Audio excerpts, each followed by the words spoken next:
अंजू जिंदल जी। राधे राधे महाराज।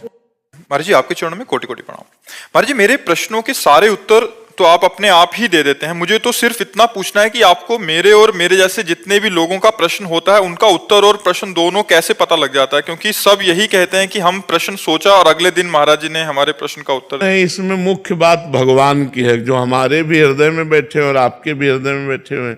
तो आपके हृदय में कोई ऐसा प्रश्न हुआ और किसी ने आप प्रश्न कर दिया और उसका उत्तर आपको मिल गया, तो इसमें मुखिया भगवान हुए ना, मुख्य तो भगवान हुए। जो प्रश्नकर्ता से वही प्रश्न कराया जो सैकड़ों लोगों के हृदय में चल रहा था, और उत्तरकर्ता के हृदय में बैठ के उत्तर दे दिया। तो प्रश्नकर्ता और उत्तरकर्ता और श्रोता तीनों में मुख्य भगवान हुए कि नहीं हुए? तो भगवान का ही ये सारा खेल है। और महाराज जी अगले दिन ही कैसे होता है कि प्रश्न का उत्तर अपने आप ही आ जाता है? हाँ, तो भगवान का ही खेल है, इसमें हमारा क्या खेल? हम तो कच्चा न पड़े, हमें तो कुछ ज्ञान नहीं है, भगवान ही सब बुलवाते हैं। अनन्या सिंह जी।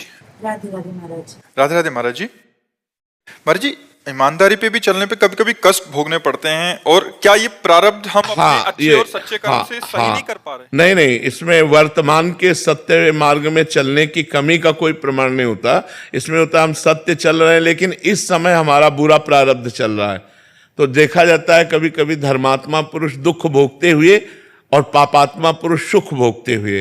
तो पापात्मा पुरुष का उस समय पुण्य चल रहा है, तो पुण्य फल से वो सुख भोग रहा है, और वो पाप का फल चल रहा है, इसलिए धर्मयुक्त चलने पर भी उसे दुख भोगना पड़ रहा है। लेकिन विजय धर्मात्मा की होगी, पापात्मा का नाश होगा।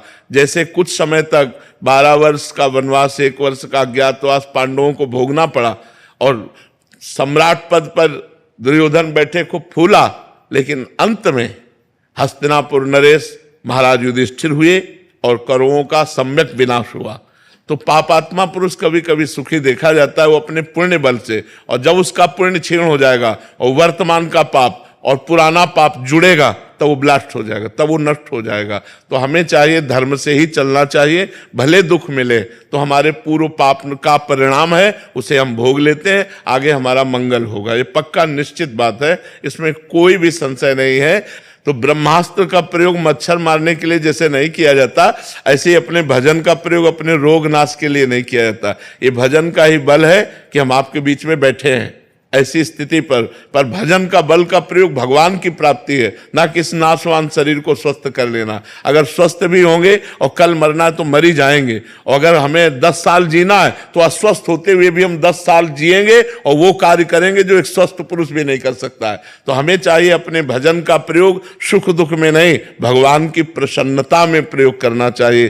तो भगवान प्रसन्न हो गए तो जा पर कृपा राम की हुई, ता पर कृपा करे सब कोई, सब मंगल हो जाएगा, सब आनंद हो जाएगा।